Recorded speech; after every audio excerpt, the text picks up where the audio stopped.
और बड़ी खबरों पर नजर डालेंगे। मैं हूं आपके साथ आस्था श्रीवास्तव। तो पहली खबर जिस पर हम बात करेंगे, एनसीपी में टूट के बाद एक मंच पर दिग्गज नजर आने वाले हैं। दूसरी खबर जिस पर हम बात करेंगे, केजरीवाल का गुस्सा फूट गया है, क्योंकि जिस तरीके से बताया जा रहा है जीएसटी पर बीडी कार्रवाई कर सकेगी, इसको लेकर केजरीवाल ने ट्वीट किया है। तीसरी खबर जिस पर हम बात करेंगे, लापता हुए हेलीकॉप्टर का मलबा मिला है। नेपाल में हेलीकॉप्टर लापता हो गया था, उसका मलबा मिल गया है। चौथी खबर जिस पर हम बात करने वाले हैं, 5 राज्यों में भारी बारिश हो रही है, जिसकी वजह से काफी परेशानियों का सामना करना पड़ रहा है। तो ये 4 बड़ी खबरें जिस पर हम बात करने वाले हैं।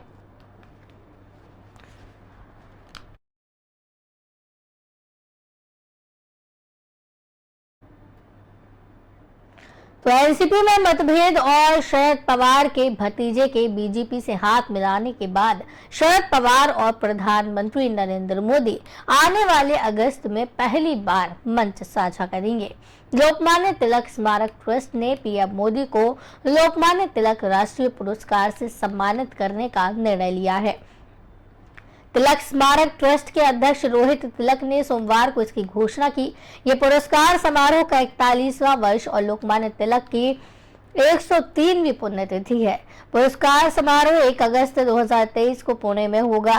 रोहित तिलक ने ये भी कहा कि आश्चर्य वाली बात है कि एनसीपी प्रमुख शरद पवार कार्यक्रम के मुख्य अतिथि होंगे, वहीं पीएम मोदी इस पुरस्कार में सम्मानित किए जाएंगे। ऐसे में देखना दिलचस्प होगा कि वे अपने अपने भाषणों में अपने विचार कैसे व्यक्त करेंगे। इतना ही नहीं, इसी कार्यक्रम में राज्यपाल Ramesh Bais, CM Eknath Shinde, DCM Devendra Fadnavis, DCM Ajit Pawar और कांग्रेस नेता सुशील कुमार शिंदे मौजूद रहेंगे। यानी कि चाचा से बगावत के बाद किसी सार्वजनिक कार्यक्रम के मंच पर एक साथ शरद पवार और अजित पवार भी आमने सामने होंगे। रोहित तिलक ने कहा कि आत्मनिर्भर भारत मिशन के तहत देश ने बहुत कुछ हासिल किया है। इस मिशन के कारण देश के प्रति जागरूकता और प्रेम बढ़ा है। आत्मनिर्भर भारत ने देश को प्रगति की सीढ़ियां चढ़ने में मदद की, साथ ही नागरिकों में देशभक्ति की भावना जगाने और भारत को वैश्विक मानचित्र पर स्थापित करने के लिए यह पुरस्कार दिया जा रहा है। महाराष्ट्र में एनसीपी में बगावत होने के बाद पहली बार प्रधानमंत्री नरेंद्र मोदी और एनसीपी प्रमुख शरद पवार एक साथ एक मंच पर दिखेंगे। साथ ही चाचा शरद पवार के साथ भतीजे अजित पवार भी एक साथ मंच साझा करेंगे। बता दें कि प्रधानमंत्री मोदी को 1 अगस्त को पुणे में एक समारोह में लोकमान्य तिलक राष्ट्रीय पुरस्कार से सम्मानित किया जाएगा, जहां एनसीपी प्रमुख शरद पवार को एक मुख्य अतिथि के रूप में आमंत्रित किया गया है। इस कार्यक्रम के आयोजकों ने कहा कि पीएम मोदी को उनके कुशल नेतृत्व को सम्मानित करने और नागरिकों में देशभक्ति की भावना जगाने के लिए इस पुरस्कार के लिए चुना गया है। पीएम मोदी को स्मृति चिन्ह और प्रशस्ति पत्र से सम्मानित किया जाएगा। आयोजकों ने कहा कि समारोह में शरद पवार को मुख्य अतिथि के रूप में आमंत्रित किया गया है, जबकि उनके भतीजे और उप मुख्यमंत्री अजित पवार भी आमंत्रित हैं। यानी कि एक साथ पीएम मोदी, शरद पवार और अजित पवार एक मंच पर दिखेंगे। साथ ही महाराष्ट्र के राज्यपाल रमेश बैस, मुख्यमंत्री एकनाथ शिंदे, उप मुख्यमंत्री देवेंद्र फडणवीस भी कार्यक्रम में शामिल होंगे। इस समारोह में ये देखना काफी दिलचस्प होगा कि एक मंच पर तीनों नेता की मौजूदगी में पीएम मोदी और शरद पवार क्या बोलते हैं। कुछ दिनों पहले पीएम मोदी एक सभा को संबोधित करते हुए शरद पवार पर जमकर निशाना साधे थे। पीएम मोदी ने शरद पवार पर परिवारवाद की राजनीति को बढ़ावा देने का आरोप लगाया था। वहीं एनसीपी में बगावत के बाद शरद पवार ने कहा था कि ऐसा लगता है कि पीएम मोदी ने एनसीपी और उन सभी लोगों को माफ कर दिया है जिनके खिलाफ उन्होंने आरोप लगाए थे। पवार ने तंज कसते हुए कहा था कि एनसीपी के कुछ सहयोगियों को कैबिनेट में शामिल करना दिखाता है कि भ्रष्टाचार के खिलाफ लगाए गए आरोप तथ्यात्मक नहीं है।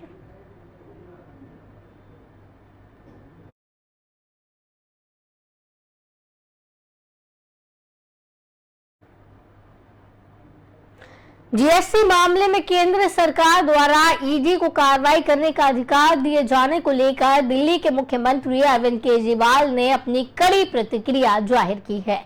उन्होंने आरोप लगाया है कि अब कोई भी व्यापारी नहीं बचेगा। सीएम केजरीवाल ने इस मामले में ट्वीट किया है, व्यापारियों का एक बहुत बड़ा हिस्सा जीएसटी नहीं देता, कुछ मजबूरी में, कुछ जानबूझकर। केंद्र सरकार ने कुछ दिन पहले जीएसटी को भी ईडी में शामिल कर दिया, यानी अब अगर कोई व्यापारी जीएसटी नहीं देता तो ईडी उसे सीधा गिरफ्तार करेगी और बेल भी नहीं मिलेगी। केजरीवाल ने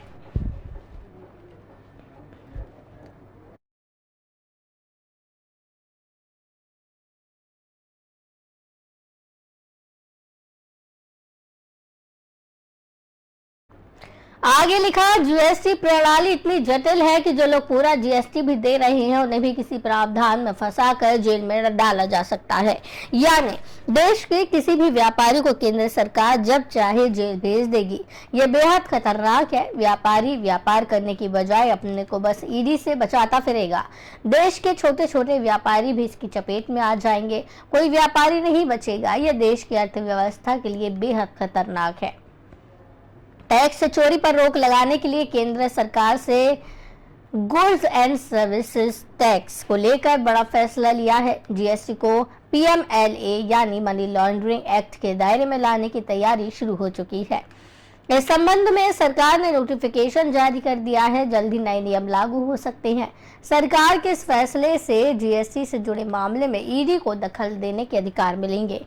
ये कदम दुकानदारों द्वारा ग्राहकों को फर्जी बिल देकर टैक्स चोरी के मामलों पर रोक लगाने के लिए उठाया गया है।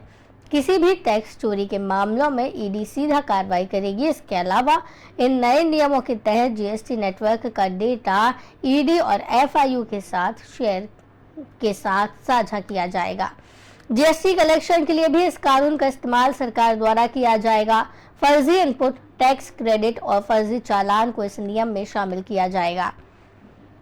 पीएमएलए की धारा 66(1) के तहत छोटे व्यापारी के जीएसटीएन की जानकारी को साझा किया जाएगा। इसके तहत इन व्यापारियों को अपने अकाउंट रखने के लिए सॉफ्टवेयर भी उपलब्ध करवाया जाएगा, जिसके लिए वो अपने मंथली रिटर्न को अपलोड कर पाएंगे।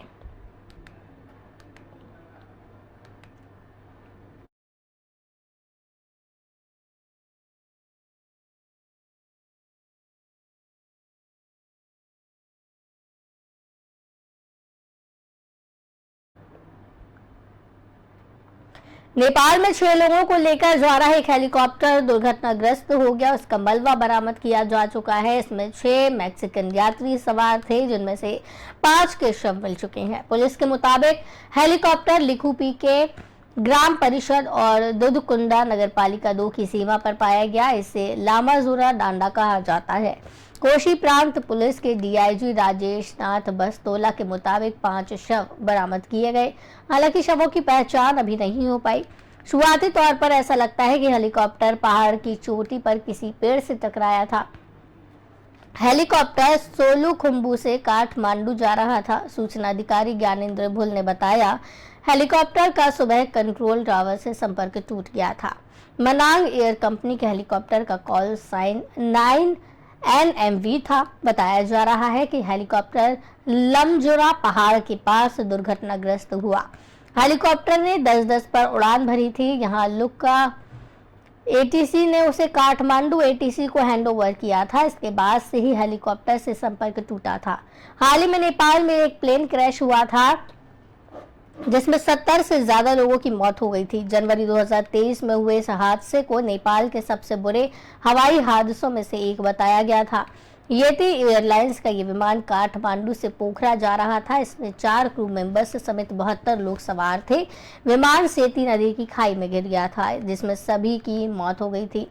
हादसे के बाद विमान के आसपास भीषण आग लग गई थी। ऐसे में रेस्क्यू टीम को भी वहां पहुंचने में काफी दिक्कत हुई। घटनास्थल के आसपास धुएं से दृश्यता भी काफी कम हो गई थी।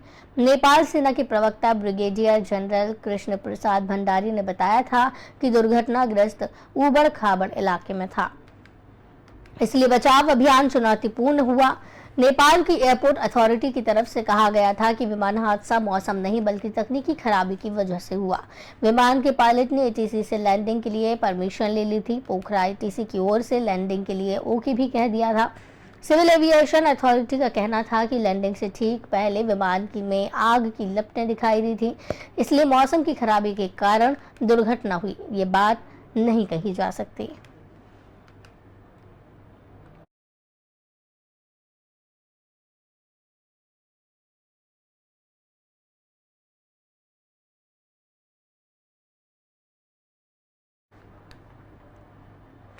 हिमाचल, उत्तराखंड, दिल्ली, यूपी और पंजाब में 6 दिनों से लगातार बारिश हो रही है। हिमाचल में 24 घंटे में 39 जगह लैंडस्लाइड हुआ। ब्यास नदी के उफान के चलते इमारतें बह गई, पुल ढह गए। पिछले 72 घंटों में देश के अलग अलग राज्यों में 76 लोगों की जान चली गई। यूपी में 34, हिमाचल में 20, जम्मू कश्मीर में 15, दिल्ली में 5 और राजस्थान और हरियाणा में एक एक की मौत हुई है।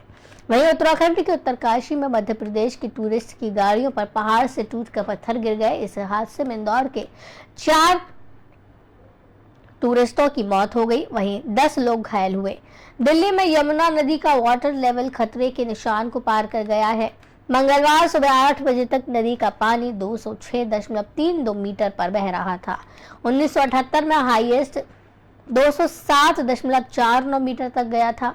इन राज्यों में तेज बारिश होगी।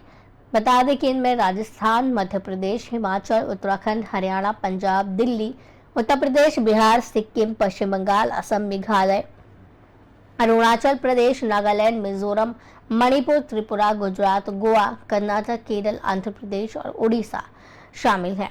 तो वहीं हल्की बारिश वाले राज्य झारखंड, छत्तीसगढ़, तेलंगाना और तमिलनाडु है। यहाँ बिजली चमकने के साथ साथ हल्की बारिश हो सकती है। हिमाचल, उत्तराखंड, दिल्ली, यूपी और पंजाब में 6 दिनों से लगातार बारिश है। हिमाचल में 24 घंटे में 39 जगह लैंडस्लाइड हुआ। ब्यास नदी के उफान के चलते इमारतें बह गई, पुल ढह गए। पिछले 72 घंटे में देश के अलग अलग राज्यों में 76 लोगों की जान चली गई। यूपी में 34, हिमाचल में 20, जम्मू कश्मीर में 15, दिल्ली में 5 और राजस्थान और हरियाणा में एक एक की मौत हुई है। वहीं उत्तराखंड के उत्तरकाशी में मध्य प्रदेश के टूरिस्ट की गाड़ियों पर पहाड़ से टूटकर पत्थर गिरे। इस हादसे में इंदौर के 4 टूरिस्टों की मौत हो गई, 10 लोग घायल हुए। यमुना नदी का वाटर लेवल खतरे के निशान को पार कर गया है। मंगलवार सुबह 8 बजे तक नदी का पानी 206.32 मीटर पर बह रहा था। 1978 में हाईएस्ट था 207.49 मीटर।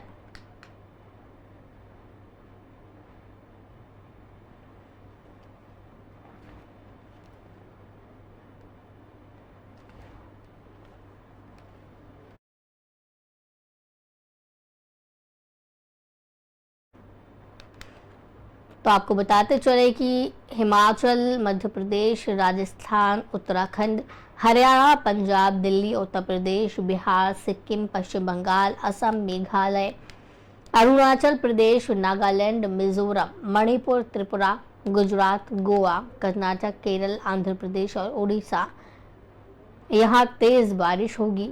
और वहीं आपको बता दें झारखंड, छत्तीसगढ़, तेलंगाना और तमिलनाडु में बिजली चमकने के साथ साथ हल्की बारिश हो सकती है। हिमाचल, उत्तराखंड, दिल्ली, यूपी और पंजाब में 6 दिनों से लगातार बारिश हो रही है, जिसकी वजह से काफ़ी परेशानियों का सामना करना पड़ रहा है।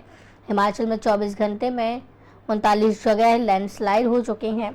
ब्यास नदी उफान पर है, जिसके चलते कई इमारतें बह गई हैं, पुल गिर रही हैं, गाड़ियां बह रही हैं। पिछले 72 घंटों में देश के अलग अलग राज्यों में 76 लोगों की जान चली गई है। यूपी में 34 लोग हैं, हिमाचल में 20, जम्मू कश्मीर में 15, दिल्ली में 5 और राजस्थान और हरियाणा में एक एक की मौत हो चुकी है।